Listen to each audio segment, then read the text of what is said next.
si Coffee, 2-year-old Maltese dog. Pinaalagaan lang sa amin kasi nag-out of town yung may-ari.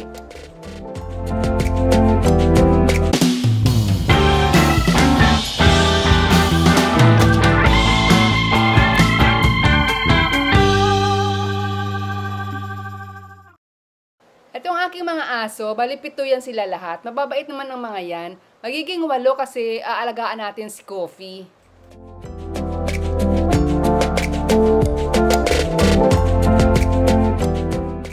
Coffee, gutom na? Gutom?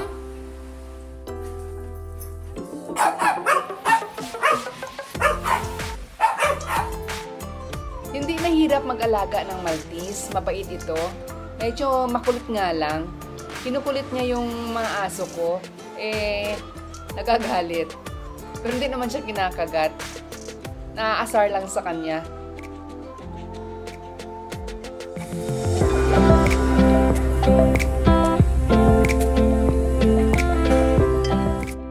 Marunong siya umakyat sa rooftop namin.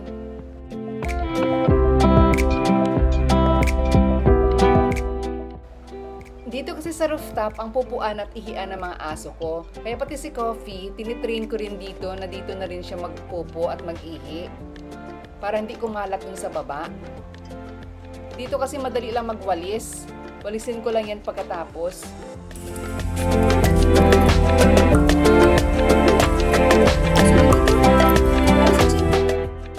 Ang problema, takot na siyang bumaba.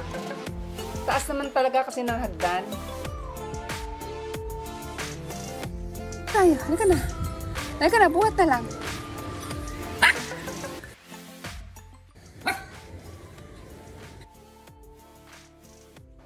Nilagay ko siya sa pangalawang hagdan. Ayun, nakababa. Okay, go, go, go. Go. Yan, good girl. Oh.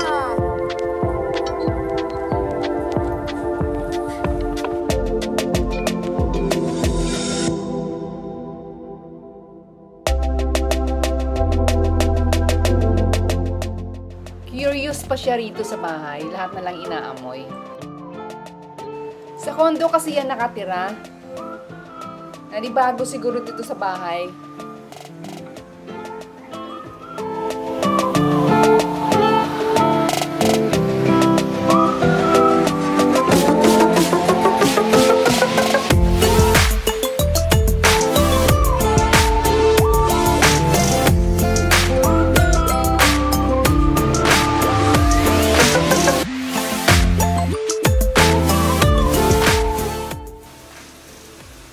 Pupunta. Saan mo gusto? Lalabas? Ito si Uling. Ayaw rin ni Uling yan eh.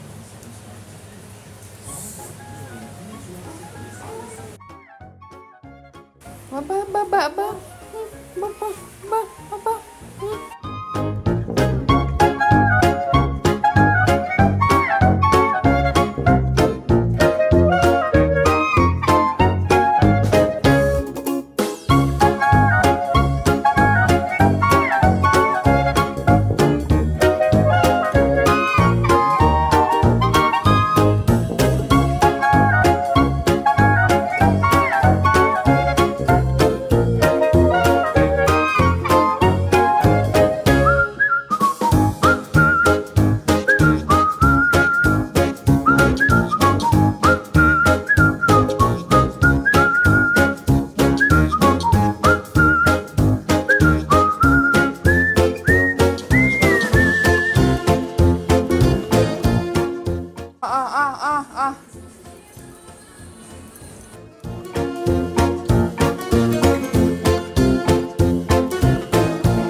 Galing naman ni Coffee.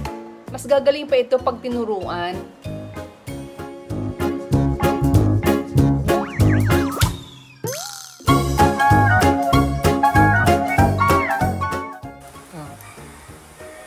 Coffee, kumain ka na?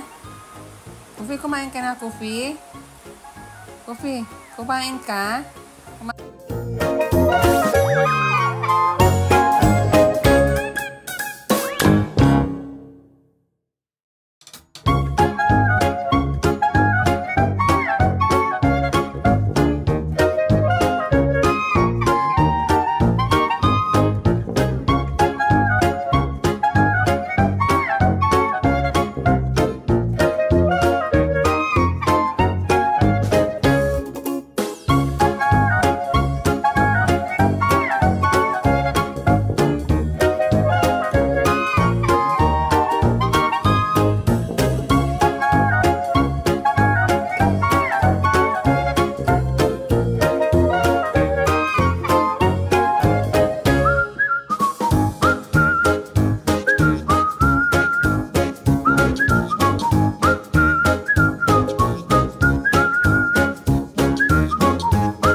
na ni Coffee magkipaglaro kay Chippy kasi ayaw pa ni Chippy sa kanya, kaya nagagalit si Chippy.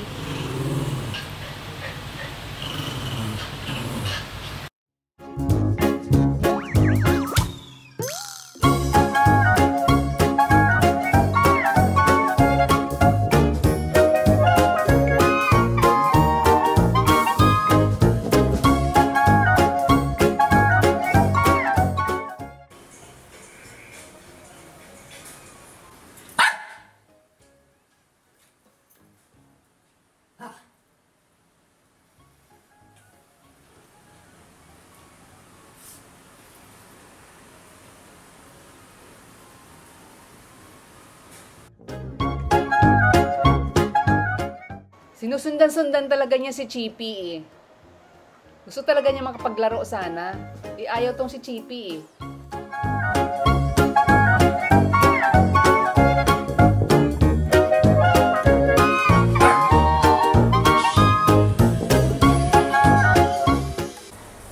Ayan, si Coffee. Nahiga na lang. Napagod din. Ayaw pa ng mga aso sa kanya eh.